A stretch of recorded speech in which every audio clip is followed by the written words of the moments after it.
Okay, the last thing we're going to do is go to this first page of green blanks on page 121. And you should be cutting out the sequences and then also cutting out these graphs from page 117 and 119. And what we're going to do is match up the sequence with the correct graph. So the first sequence I'm going to do is sequence B. So go find sequence B, paste it in here, tape it in here, and we're going to match it up with the appropriate graph. Okay, sequence B goes with graph 4. Now, why do I know that? If I look at sequence B here, okay, let me go find sequence B. I'm looking at the numbers right here. They are going up. And they're increasing by the same amount each time, a common difference. We tag this as an arithmetic. Arithmetic means you're going to have a linear graph, okay, going up or going down.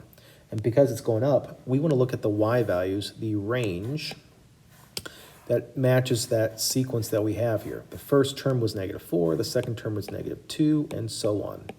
So the graph that does that for me is graph 4.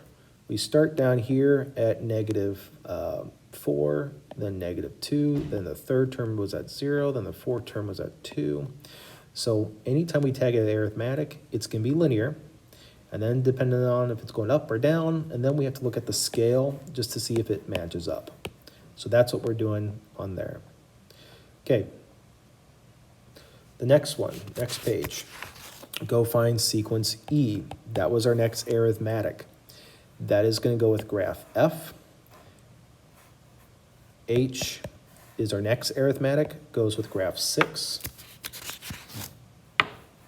Our next arithmetic is K, which goes with graph 7. And then our next arithmetic is N, which goes with graph 8. Now those were all the arithmetics. What we have now is the geometrics. The geometrics, let's start with sequence A. That's going to go with graph 1. If we tag it as geometric, that's going to look like one of my curves, okay? So sequence A, if I go find it, 45, 90, 180, 360, it's increasing very large, very quickly, I should say. And then when I look at the scale as well, look at the scale to help kind of figure out which one goes with what. So on graph 1, we're ending up close to 3,000. Based off of what remains, those are the ones that make sense.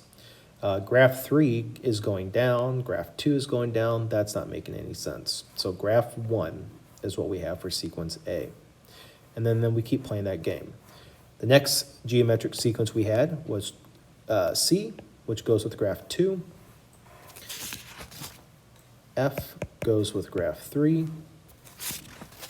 J goes with graph, oops, too soon, 9. And then, let me see here, M goes with 10. And then lastly, P goes with 11. Now the last two I just did, M goes with 10. Let's go look at M and graph 10. Sequence M, it's a bit of an odd one because it was going negative, positive, negative, positive, negative, positive, negative, positive. And when I get that negative positive action going on, that gives me something like graph 10 and 11, where what you have then is this alternating of negative, positive, negative, positive, negative, positive. You kind of create what we like to call a little bit of like a trumpet type graph, okay? You got the curve here, you got the curve there, kind of creating a trumpet. On the other one, same thing was happening for sequence P, negative, positive, negative, positive, negative, positive. Just look at your scale to see which one goes where. Okay, that wraps up lesson 2 is kind of what we had done in class. It's all about arithmetic and geometric, common ratio, common difference. Continue working on Mathia through Unit 5, and that will get you some of the extra practice. Please look at the class calendar. On the class calendar, there's a nice wrap-up from Monday. Just do it on a separate sheet of paper.